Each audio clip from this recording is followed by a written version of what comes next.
It's Monday, and today we're talking about jobs in the Bay Area job market. Today we're joined by Rose Healy, a director with Kavaliro, a staffing firm with offices right here in the Bay Area. Thanks for coming in, Rose. Well, appreciate your time. Thanks for having me. I want to pop up some of the national numbers real quick before we dive into the Bay Area and just kind of get your reaction on the new ones. The economy producing 245,000 jobs in July.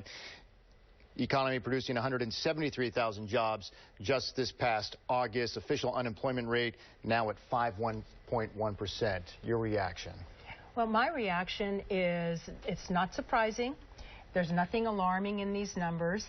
And, you know, August is an interesting month historically in the staffing industry because it's not a month we typically set a great deal of, put a great deal of weight on in terms of the numbers, primarily because a lot of decision makers and hiring managers and job seekers are on vacation. So when you look at those numbers, true or false, when I say this statement, the economy is not producing enough to meet the needs of the growing population across the country? False. False. Okay, let's move on. Right here in the Bay Area, are people getting off the couch and going out there and finding jobs, and are there jobs for everyone in every sector here in the Bay Area? What we see is primarily in the sectors that we serve. That's in information technology, in the healthcare sector, and in the financial services sector. And there we have seen steady growth in all of those sectors for the last several years. And these are people who are seeking employment from employers, and also employers knocking on your door saying, hey, we need people in these industries?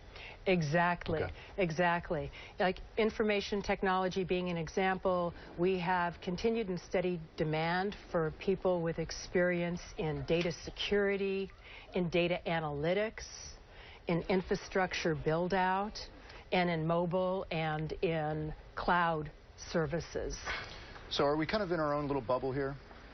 I mean, especially when you talk about the high-tech sector in Silicon Valley. I think it's hard, yes, to generalize based on our experience here in the Bay Area. We are in a very special place. There is a lot of high-tech here. I mean, if you just walk south of Market, you'll see so much construction and building going on, and there's all kinds of development and job growth here, and plenty of opportunity. So I'm curious about all this talk about a Fed rate hike possibly this month. Does the jobs report from last month qualify for a Fed hike rate this month, you think? Well, I'm not an economist, and but you're in the middle of it, you know. I mean, what are your thoughts?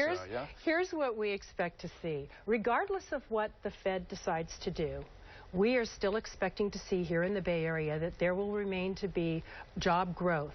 No matter what. So even if they decide to hike you don't think employers will be standoffish in hiring? I don't think they'll be standoffish very much, and only for a short period of time. I think that we've got enough in our pipeline right now to see that our usual busy times, mid-September through mid-November, we expect to have a steady demand for job and be filling a lot of jobs in both direct hire and in contract positions. And if there is uncertainty in the economy, what to happen is employers turn, instead of hiring people full-time, they will hire people as contract workers. So what do you tell people real quick, sitting at home, then we got to go, watching this? You tell them to get out the door and get out there, that there's plenty to go, and not be scared? Don't be scared. Yeah. There's plenty of opportunity out there. Use your imagination. Get a good recruiter. Get someone who knows the market. Speak with them. Have them help you. And there is certainly opportunity there. Come to our website. You'll find help at Kavaliro. All right. Rose Healy, director there at Kavaliro. Thanks for coming in. Thank you for having me.